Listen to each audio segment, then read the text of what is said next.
Mukunda jewellery మొట్టమొదటి factory outlet హనుమకొండలోనే అతిపెద్ద jewellery mart December 14న గొప్ప ప్రారంభం. నమస్తే రమగారు. నమస్తే జయ. రమగారు, ఏదైనా మంచి స్టోరీ బేతాల్ కథ చెప్తామా? సూపర్. చాలా ఇంట్రెస్టింగ్ ఉంది జయ ఈ కథ మాత్రం. జనరల్గా బేతాల్ కథలు చాలా బాగుంటాయి కదా. అవునవును. అసలు ఇది భలే సబ్జెక్టు. ఓకే, చాలా బాగుంది. పట్టుబదలని విక్రమార్కుడు మళ్ళీ శ్మశానం లోపలికి నడిచాడు, చెట్టు ఎక్కాడు, కళేబరాన్ని భుజాన్ని వేసుకున్నాడు, నడుస్తున్నాడు.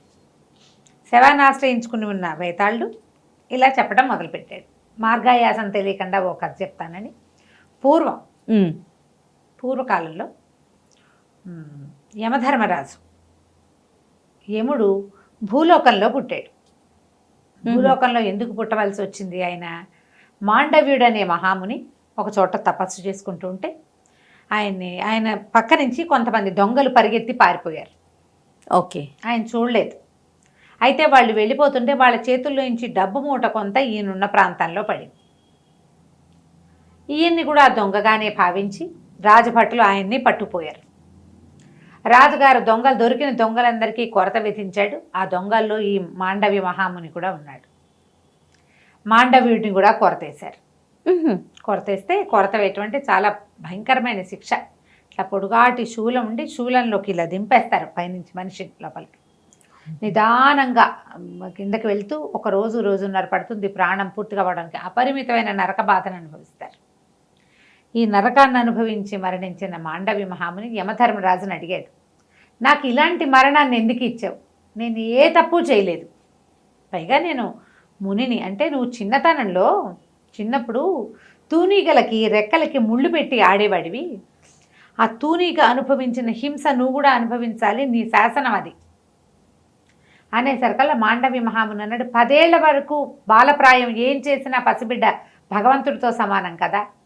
వ్యక్తత తెలియక ముందు చేసినవి ఏ పాపాలు గణించకూడదు, అది కదా శాస్త్రం, ధర్మశాస్త్రం ఒప్పుకుంటుంది. అయినా కూడా నాకు ఇలాంటి క్రూరమైన మరణాన్ని ఇచ్చావు నువ్వు. నీకు మనుషులు చేస్తారు ఇట్లా, దేవతలు చేయకూడదు, ఇట్లా మనుషులు చేస్తారు. మానవ జన్మ ఎత్తు 100 ఏళ్ల పాటు అని శపించాడట. యముణ్ణి ఈయన శపించాడు. 100 ఏళ్ళు, కొన్నేళ్ళు, కొంత సంవత్సరాలు. అదేలేండి. మాండవ్య మహాముని శాపాన్ని అనుసరించి ఈయన మహాభారత కాలంలో విదురుడుగా జన్మించాడు. బాగుందిగా. ఈయన విదురుడుగా జన్మించిన కాలంలో ఆర్యముడు అనే ఒక దేవుడు ఈ యమధర్మరాజుగా ఉండేవాడు. ఈయన విదురుడిగా జీవితాన్ని చాలించుకున్న తర్వాత వెనక్కి వెళ్ళాడు. అక్కడ ఏం శిక్షలు ఆగల. ఈయన ఇక్కడ పుడితే అక్కడ ఇంకోళ్ళు ఉన్నారు, ప్రాక్సీ ఆర్యముడు ఉన్నాడు. అయితే ఆర్యముడు ఏం చెప్పాడంటే, పదవి నుంచి మళ్ళీ వెళ్ళిపోతుంటే ఈయన లేనంతకాలం ఆయన పనిచేసి వెళ్ళిపోతూ, ఎంతమంది పాపులకో శిక్షను వేశానన్నా, కానీ ప్రతివాడు మా ఆవిడ వల్ల తప్పు చేశా, ఆ అమ్మాయి వల్ల తప్పు చేశా, ఈ స్త్రీ వల్లే ఈ పాపం చేశానని చెప్తున్నారు. స్త్రీలే కారణంగా కనపడుతున్నారు మానవుల పాపాలకి అని చెప్పాడు. ఈ అమ్మాయి వల్లే నేను చేశాను అని చెప్తున్నారు.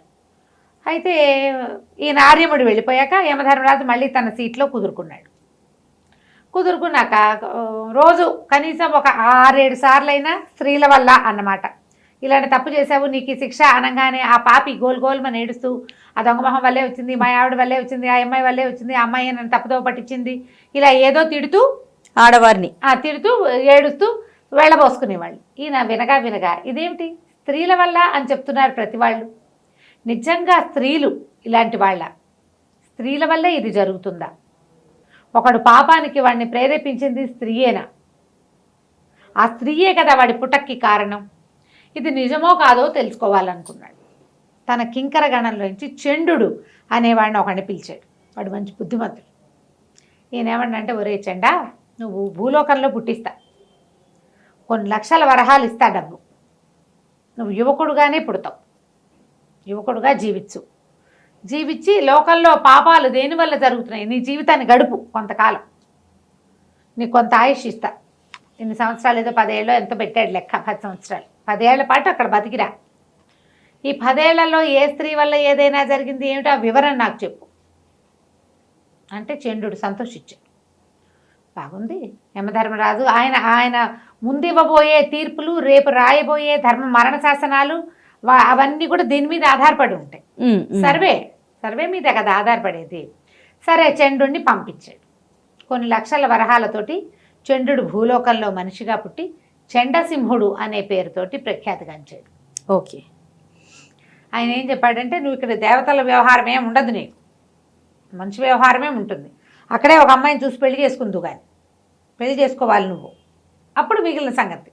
సరే ఈ చంద్రుడు భూలోకంలోకి వచ్చేసాక ఓ ఊళ్ళో ఓ ప్రత్యక్షమయ్యాడు. బాగా డబ్బులున్నాయి, బోళ్ళని గుళ్ళు ఆరామాలు అవి ఇవి కట్టించేవాడు. కుర్రాడు మంచి యవన శోభతో బాగుండేవాడు, అందమైన వాడు. మరి దేవతా పురుషుడు కదా, ఎంత కింకరుడైనప్పటికీ. అక్కడి నుంచి ఏమైంది, ఆ ఊళ్ళో వాళ్ళంతా వాళ్ళు చూశారు. క్షత్రియులను మంచివాడు, చండసింహుడు అని పేరు పెట్టుకున్నాడు కదా. సరే ఒక క్షత్రియ కాంతతో పెళ్ళయింది. ఆ పిల్ల పేరు సౌదామిని. వాళ్ళకు రూపాయి లేదు, కానీ వంశగౌరవం చాలా ఉంది. అమ్మడికి ఆత్మాభిమానం మెండుగా ఉంది. మా నాన్న మా అమ్మ గొప్ప, అక్కడ రూపాయి లేదు వాళ్ళ దగ్గర, వంశగౌరవం మాత్రమే ఉంది. ఆ అమ్మాయిని పెళ్లి చేసుకున్నాడు. పిల్ల చక్కటిది, బుద్ధిమంతురాలు, ఆత్మాభిమానం ఉన్నవాళ్ళు ఎవరికైనా మరి ఆరాధనీయంగానే ఉండాలి. ఎప్పుడూ కూడా అభిమానం ఉంది అమ్మాయికి. చేసుకున్నాడు. ఇంకక్కడి నుంచి ఆవిడ క్రమంగా ఎలా అయ్యిందంటే, ఆవిడ మహారాణి, ఆయన సేవకుడు. ఆవిడ అడుగుతుంది, ఆయన చేస్తాడు. ఆవిడ చెప్తుంది, ఆయన చేస్తాడు. ఆవిడ ఏది చెప్తే అది శాసనం. ఆవిడ శివగామైపోయింది. ఇవి చేసేవాడు. క్రమంగా అమ్మాయి ఏం చేసింది, వాళ్ళ కుటుంబం మొత్తాన్ని ఇక్కడ స్థిరపరిచింది. చెల్లెళ్ళిద్దరికీ బ్రహ్మాండంగా బోడంత కట్నం ఇప్పించి బ్రహ్మాండంగా పెళ్లి చేసింది. ఒక వాక్యం తేడా వస్తే ఒప్పుకునేది కాదు. తన మాట చెల్లపోతే కుదరదు. ఒప్పుకునేవాడు అతను, అట్లా అమ్మాయి మాటకు ఒప్పుకునేవాడు. ఆవిడకి అలా సాగిచ్చేవాడు. అక్కడి నుంచి ఏం చేసింది, ఇద్దరు తమ్ముళ్ళు ఉన్నారు, అన్నదమ్ములు ఇద్దరు ఉన్నారు. వాళ్ళిద్దరికి ఏం చేసింది, మరి సముద్రం మీద వ్యాపారం చేస్తారు, మా తమ్ముళ్ళు పెట్టుబడి పెట్టాలి నువ్వని. బావమరుదులకు పెట్టే బావలు ఎంతమంది ఉన్నారు లోకల్లో. తమ్ముళ్ళకి చెల్లెళ్ళకి దోచిపెట్టేసే అక్కయ్యలు కూడా లోకంలో చాలా మంది ఉంటారు. పుట్టింటికి దోచిపెట్టే వాళ్ళు ఉంటారు. ఈ సంసారం నాది, దీన్ని నేను బాగు చేసుకుని నా దగ్గర ఎక్కువైంది పెడదాము అన్న ఊహ రాదు. చాలామంది ఉంటుంది, మొగుడు డబ్బంతా తీసుకెళ్ళి పెట్టేస్తారు. ఈవిడ కూడా అలాగే చేస్తుంది. ఇతనికి వ్యాపారం ఏం లేదు, డబ్బులున్నాయి, వాడుకుంటున్నారు. క్రమంగా డబ్బులు తగ్గిపోవటం మొదలెట్టాయి. బావమరుదు ఇద్దరు సముద్రం మీద దేశాంతరం వెళ్ళి సంపాదిస్తారని చెప్తే వాళ్ళకి పెద్ద పెద్ద పెట్టుబడులు పెట్టి పెద్ద పెద్ద నౌకలు కొనిచ్చాడు. వాళ్ళిద్దరూ వెళ్ళిపోయారు. ఆడపిల్లలకి పెళ్ళిళ్ళు అయిపోయినాయి. సరే ఈవిడిదంతా మంచి రాజాంగంగా, ఆవిడ ఎక్కడికి వెళ్ళినా సరే బళ్ళ మీదే వెళ్తుంది. ఎక్కడికి వెళ్ళినా ముందు గుమాస్తా వెళ్ళి అక్కడ ఏర్పాట్లు చేయడం అవన్నీ చాలా గ్రాండ్ లెవెల్లో ఉంది. గ్రాండ్ స్కేల్స్ అలవాటు అయ్యాక ఇంకా మారరు. అవును. క్రమంగా ఇతని దగ్గర డబ్బు తరిగిపోవటం మొదలుపెట్టింది. ఆవిడకి బోల్డని హుకుములు ఉండేవి. ఆ గుళ్ళో అది చేయించాలి, ఈ గుళ్ళో ఇది చేయించాలి, వాళ్ళకి అది ఇవ్వాలి, వీళ్ళ ఇంట్లో ఫంక్షన్కి వెండికి ఇవ్వాలి, వాళ్ళ ఇంట్లో ఫంక్షన్కి పట్టీలు చేయించాలి. అంటే ఇక డబ్బు బయట నుంచి తేవటం మొదలుపెట్టాడు. ఒకటి అతను కొన్న ఆస్తులని అమ్మేశాడు. అయినా సరే ఆవిడ మాటకి తేడా వచ్చేదే కాదు, ఆవిడ ఒప్పుకునేది కాదు. చీల్చి చెండాడేసేది ఏదైనా తేడా వస్తే.